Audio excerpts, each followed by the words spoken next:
Hello everyone, welcome back to Case Acquaint. You have found episode 24.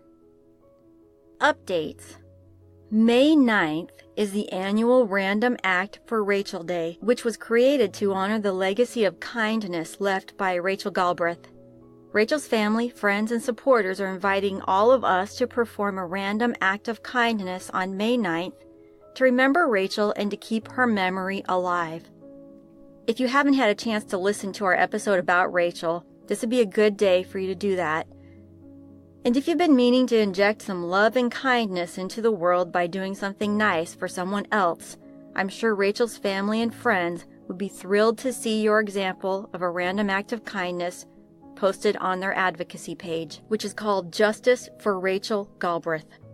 We posted an example on our Facebook page yesterday of how one of our team members thought he was performing an act of kindness for another person, but he unexpectedly ended up being blessed with a gift in his own life.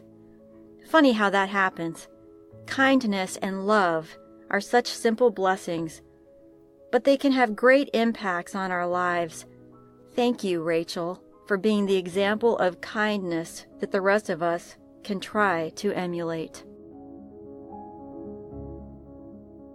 Now on with today's story. The first week of May 2017 was going to be a very busy week for one young mom, Akia Eggleston. Despite being 35 weeks into a high-risk pregnancy, Akia wasn't planning on letting doctors' orders of bed rest keep her from accomplishing her goals. That week, Akia had big plans. She had hair and nail appointments.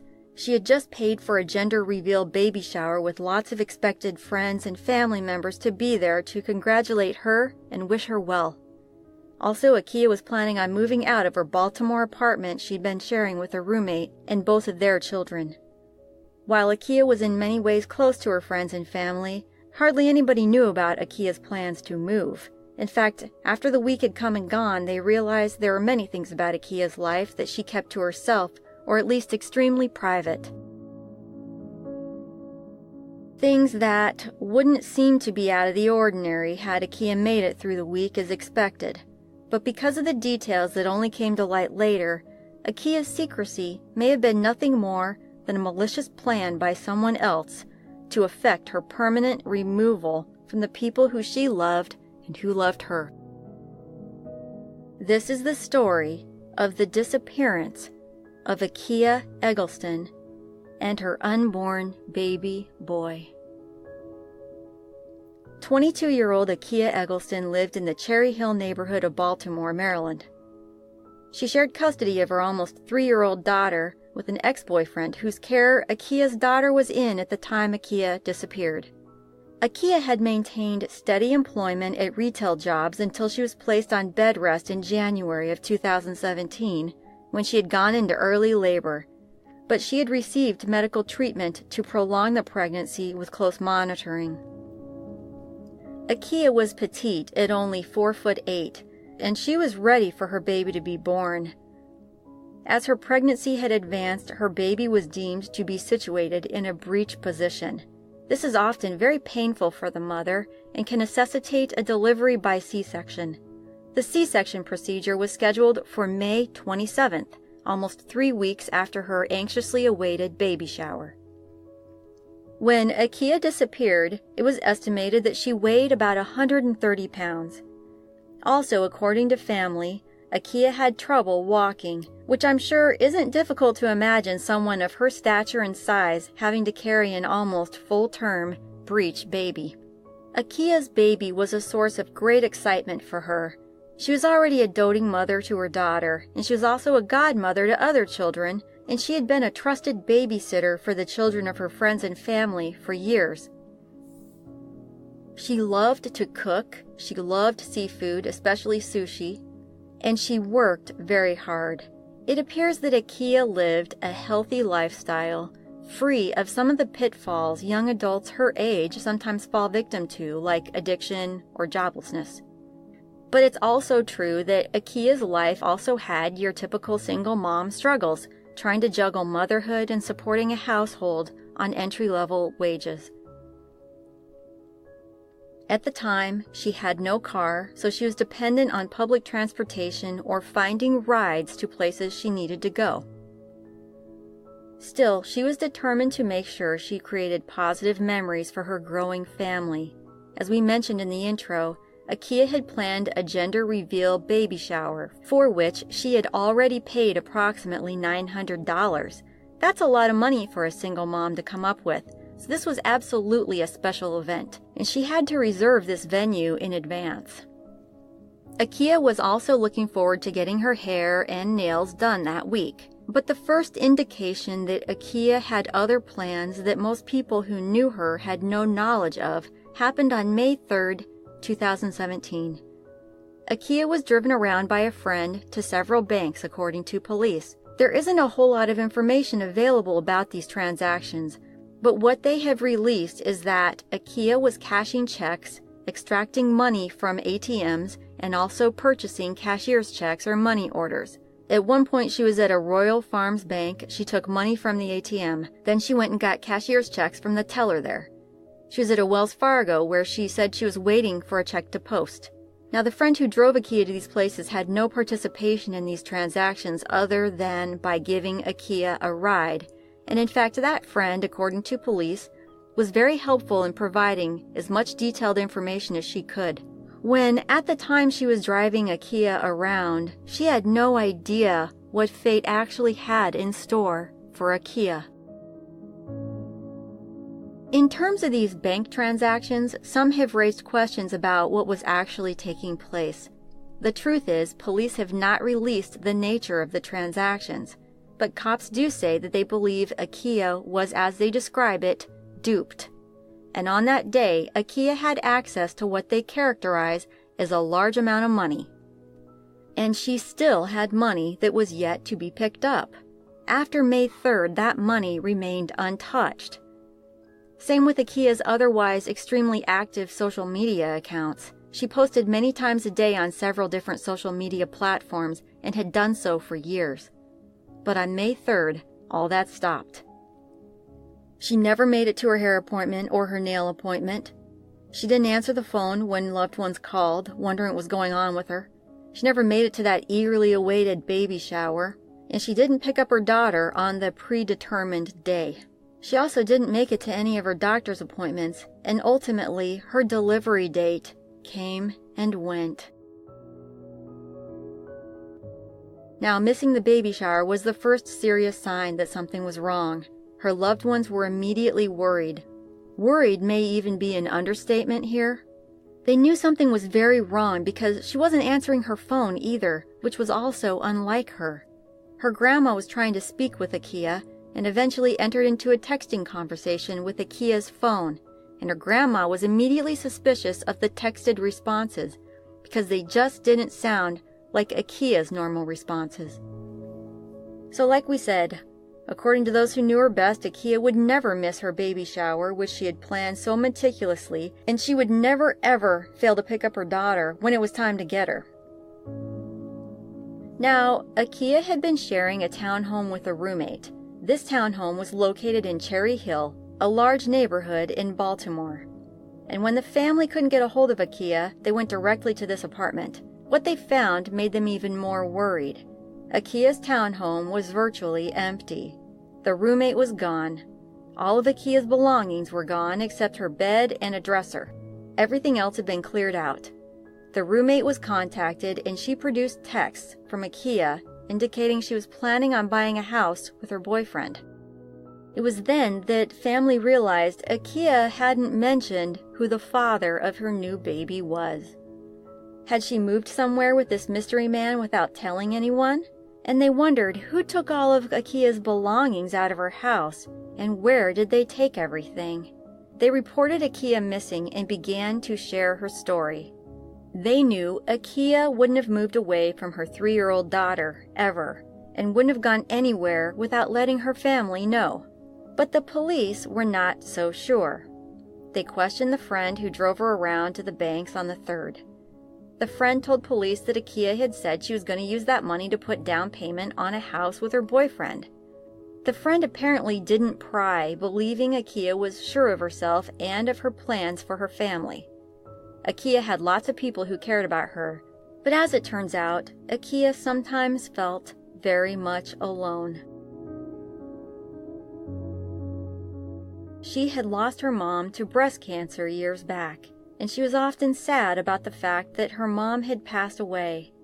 Anyone who has lost their mom at a young age can attest to the feelings of sadness and loneliness that could only be natural as life's milestones come and go.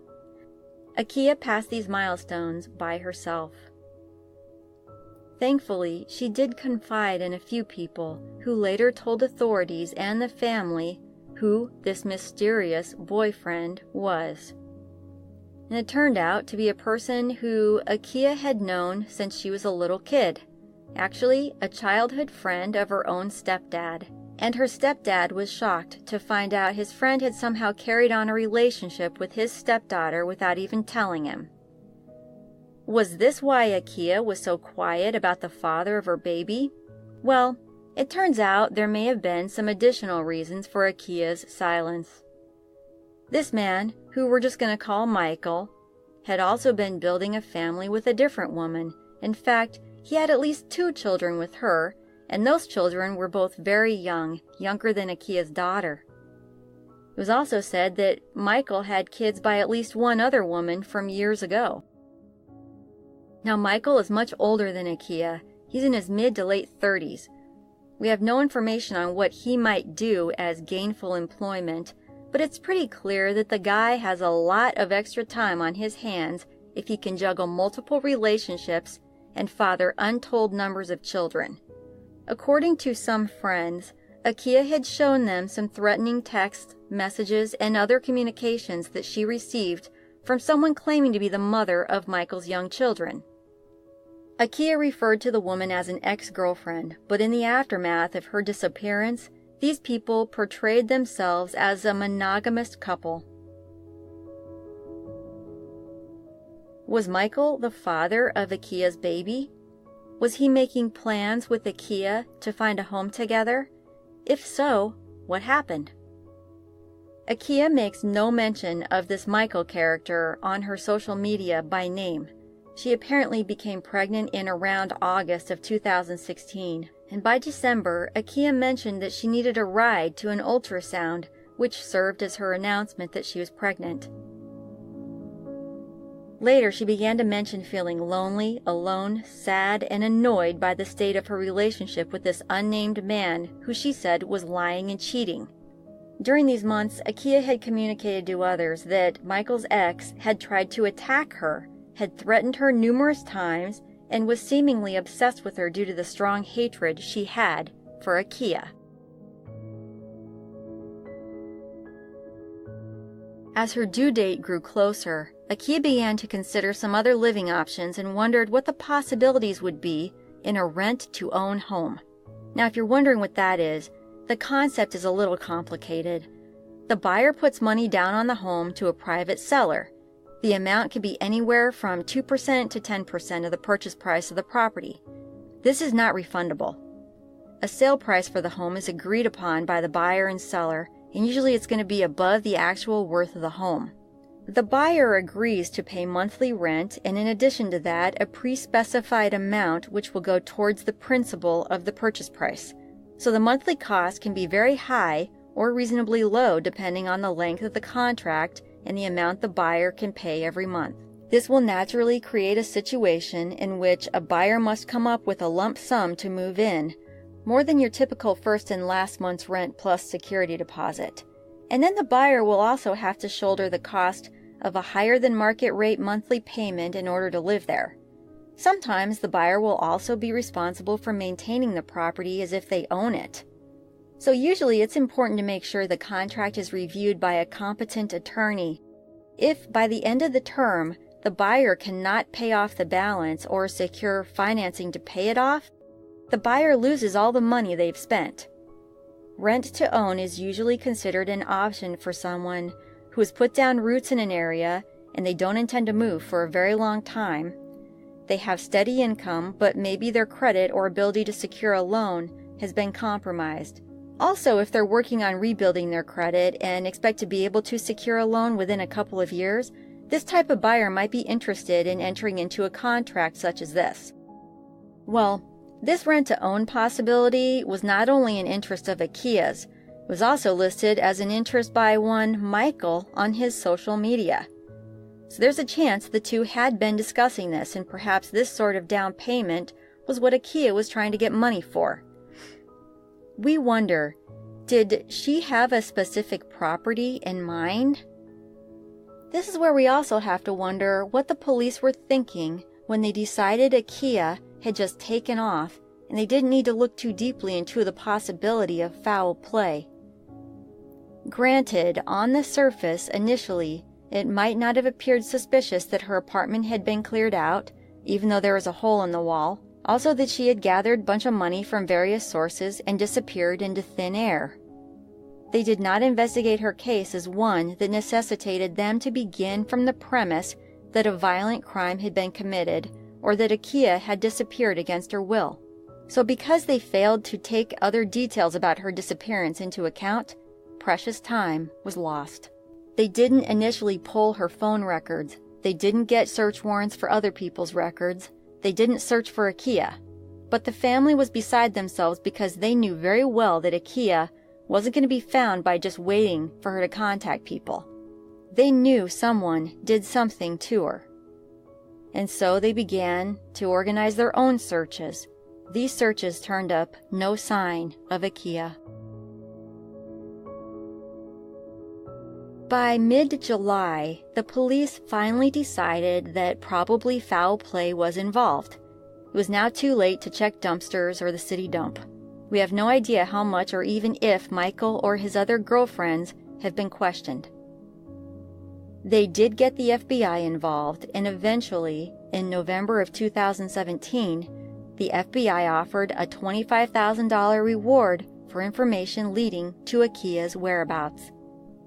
There's also a $2,000 Crime Stoppers reward being offered. Those are positive developments, and they could very easily lead to the arrest of the person or people responsible for Akia's disappearance. I would think it would be simple enough, however, to establish the whereabouts of those who may have motive or who have expressed a desire in the past to do harm to Akia. There are others who say that the apartment building's maintenance man, who was reportedly the last person to see Akia, should have been questioned a little more closely. They say he would have had access to the apartment community's surveillance cameras, which curiously enough weren't working in the area of the complex that would have provided information on Akia's last movements near home. During the police's initial investigation, the maintenance man told the detective that he had seen Akia just an hour prior to being questioned. That statement had a relieving effect on the detective, who decided at that point he didn't have much to be worried about, that Akia was probably going to resurface soon. Speaking of maintenance men, a weird coincidence is the fact that the boyfriend shares a name with the person who actually was a maintenance man for the Housing Authority of Baltimore, and this particular maintenance man was one of several who were fired for allegedly exchanging necessary repairs to apartments for sex with tenants who needed the repairs performed. That scandal turned into an $8 million settlement for 20 women who lived in the city's housing. Now, we don't know if there's a relation, and like I said, we don't even know what Michael does in order to support his multiple children, or how he's planning on supporting the child Akia was carrying at the time of her disappearance. But it is a coincidence. Akia's stepdad, Sean Wilkinson, has, along with other loved ones, begged the public to come forward if they know anything.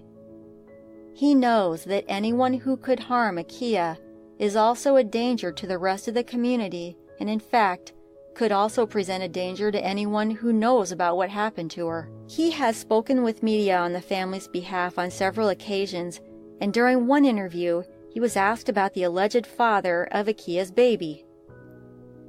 If you can imagine, according to Sean, the police have directed him to refrain from communicating with Michael. That must require a large amount of self-control.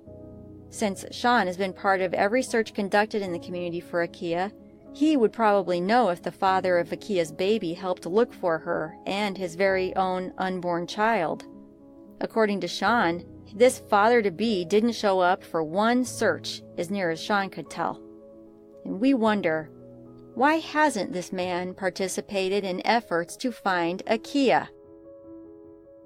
If he was intending to move somewhere with her, what changed so drastically that in one day he all of a sudden appears to have no relationship with her at all? Why haven't we seen him on TV or social media pleading for the return of his missing child, who now would be almost a year old? Now, police do have a person of interest. Hopefully they finally got around to pulling all those records. This suspect has not been named, so all the community can do to get a killer or killers off Baltimore streets is to continue to remember Akia and her unborn son, to continue to appeal to friends, family, and others for information about her disappearance. We found this case interesting, and y'all know we don't usually do high-profile, nationally known cases. But you know, sometimes it doesn't matter how widespread the general knowledge of a case has become. What matters is that the pressure remains on law enforcement to close the case, to bring the culprits to justice, and to find out what happened to a young mother and her baby. In this case, that is what matters. In this case, Akia has a group of people who truly care about her, whose lives are now incomplete because she is missing from them. Akia has a daughter who had the security of a mommy there whenever she needed her, and to whom nobody can give a satisfactory answer as to why she doesn't see her mommy anymore. All the dreams Akia had for being a mother to her daughter, who she treasured more than anything, are sadly slipping away. In this case, there is no possible way Akia could have moved herself out of her apartment and into a new place, wherever that would have been, because Akia couldn't carry anything. There is no possible way Akia has delivered her baby without surgery, and the FBI has already thoroughly checked the area hospitals for both mom and baby.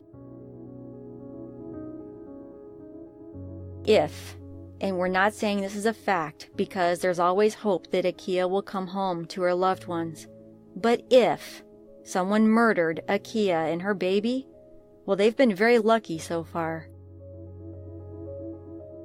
Last time police commented on the investigation, they admitted that some of the people close to Akia, or who may have information helpful to finding her, are not cooperating. So when the truth finally comes out, and if there are people charged with harming Akia, they can rest assured that while they can only remain living among other potential victims for so long, they've still got something to be grateful for. In Maryland, the death penalty has been repealed. I guess a congratulations would be in order, because the killer's life would be spared by the justice system, and thus eternal justice may be delayed. In other states, killing an expectant mother and her baby can get you the death penalty. In Maryland, if you murder a viable fetus, you may be prosecuted for murder, and that's not even mentioning the mother. If you kill both of them, you'll go down for both of them, and you can rest assured that if you don't cooperate, you're gonna get the maximum, because judges and juries, no matter their race, their religious beliefs, what they do for a living, or where they're from, if you look at past cases addressing the murder of a pregnant woman and or her baby, you'll find that judges and juries generally have zero willingness to reduce sentences for the convicted killer who takes it to trial. So since this killer clearly believes they're looking out for their best interest, we have a message for them. It's in your best interest to cooperate. You may not think so right now, but you'll always be looking over your shoulder. Your family and friends who know what you did will eventually turn on you, especially now that there is more than $25,000 on the table. Do you have $25,000 to spare to bribe multiple people to stay quiet? Why should they put themselves at risk by lying for you and possibly being charged with interfering with an investigation? If they helped you move Akia's belongings, dispose of remains, or if they provided a false alibi for you, they're looking at felonies that can carry hefty sentences. Why should they suffer because of your mistakes, your selfish and undignified behavior, and your criminal acts? They've probably been asking themselves these questions for a year now, and they're probably thinking that the only way they're going to escape punishment for helping you is to turn you in. They might even be able to collect on that reward.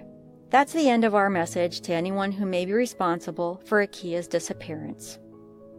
Quite honestly, we're also disturbed that the police, despite knowing the concerning statistics about the vulnerability of pregnant women, didn't immediately take action to find out who she was with and who was moving her belongings out of her apartment.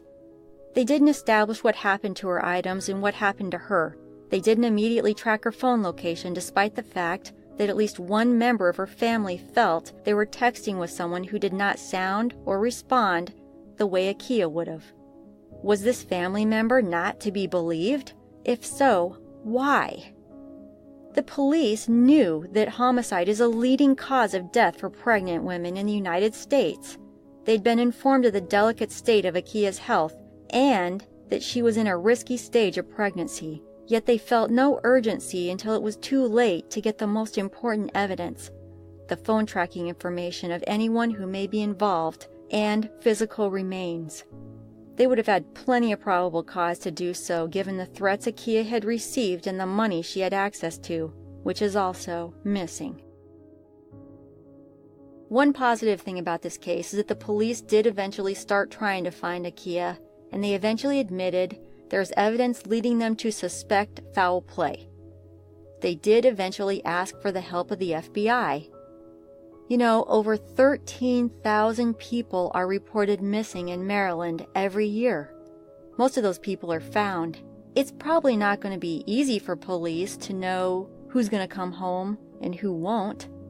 But that's why we need a better system. If a person has medical issues, that should create a heightened sense of urgency that the loved ones of the missing person shouldn't ever have to advocate for. In order to accomplish this, we need to remove some of the discretionary responsibility of law enforcement, because as we've mentioned several times already on various past episodes, if law enforcement is compelled by policy or law to take action, that's what they're going to do. They're very good at doing what they're required to do, and they're also provided with the necessary resources to act when they're required. But if they aren't required to do anything, they're also not usually provided with the necessary resources, and then the public has to rely on choices law enforcement makes, hoping people exercise common sense. And sometimes they make the wrong decision. In this case, as we mentioned, we had a medical issue involving Akia. On top of that, there was the life of a viable fetus at stake. Adding to the danger were the threats Akia had received. From the perspective of a law enforcement investigator who is gifted with the ability to ignore these details, sometimes they're going to choose to focus on things like, Akia had money, she had expressed an interest in moving out of Baltimore, she was having relationship issues, and she talked about being depressed at times in her life. These are all facts. But this makes it easy for investigators to repeat the same old tired excuse for not acting. They say, adults have the right to walk away from their life. They say that all the time. It's something we see time after time in these cases that eventually grow cold. It's the problem of discretion. So we're not trying to trash the Baltimore Police Department. They didn't violate any policies or laws by not investigating Akia's disappearance. They simply didn't pay attention to the facts that created a dangerous situation for Akia. And if we were to be honest with ourselves, by the time family got to Akia's apartment to find it cleared out and a hole in the wall and other ominous signs that something wasn't right, even then it might have been too late to save Akia and her baby. We hope that's not true, but it's why the police need to not have that discretion. We believe it's why this case has dragged out for so long. So now, a year later, we can only remind the public that a young mom with dreams for herself and her children has been removed from the lives of her loved ones. We can only continue to repeat the damning and despicable way Akia was clearly played by someone who she was determined to trust for the sake of her baby. She wanted a traditional life. She yearned for a traditional family. Even when life was hard, she never stopped hoping. She never stopped working toward making positive steps in that direction when she thought that door was opening. And someone took advantage of that hope and drive Akia had to make her life and the lives of her children better. We believe this is why your common everyday criminal isn't as dangerous as whoever did this to Akia. Because this person's a manipulator, this person's a user, a thief, a liar. And if they could do this to Akia and her even more defenseless unborn baby, they can do it to anyone. And they will continue to use, lie, and cheat everyone around them. So like I said before, if you're helping this person, it's only going to hurt you. You're either going to get caught eventually, have to deal with similar consequences that the culprit's going to face, or you're going to be dealt with by the culprit for what you know. Because like Akia, you are a threat just by existing. Anyone who has any dealings with this person is going to be in danger due to the lack of conscience and the length this person has proven they can go to. We want to let you know Akia's family and friends, of which there are many, have been actively keeping this case in the public consciousness. They just had a candlelight vigil recently to mark the 1-year anniversary of her disappearance. While they're very good about supporting the police in their investigation, they aren't going to stop putting pressure on the community to seek answers, seek justice, and to bring Akia and her baby home, no matter what happened to them.